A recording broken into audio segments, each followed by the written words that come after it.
And the way I think of campus is a bit like the French court at Versailles, in that there are all these fashionable ideas that you have to kind of conform to, and if you don't, you get the most medieval kind of repercussions that happen to me. I mean, it's like a tarring and feathering that happened to me, and that the genius of tarring and feathering is it's not only kind of horrible for the person it happens to, but it deters other people from doing it.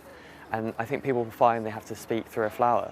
I did what I always do, and I wrote about 800 words on something that I found fairly interesting. Unlike most other times, it blew up. My argument was that any kind of decent, empathetic, respectful 19-year-old or 20-year-old or 21-year-old at university doesn't need to be taught sexual consent. After my very kind of public international tantrum about consent classes, the reaction to it started off as a few abusive tweets and messages, and of course I read them and thought, this is somebody being mean to me on the internet. Ignore it.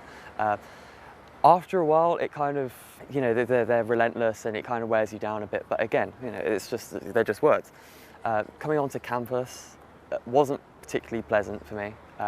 It's kind of I walk past groups of people and they go silent as there.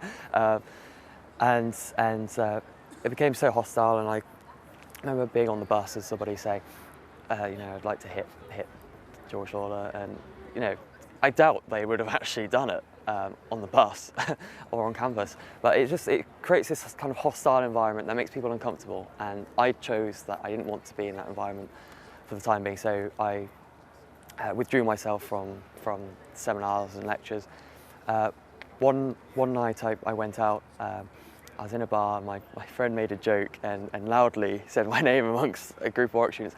And what started off as a discussion with these students about consent classes and about the presumption of innocence turned into something a bit hostile. People had things to drink, and I was pushed lightly. I mean, it wasn't a fight, and I made a decision to leave because I didn't.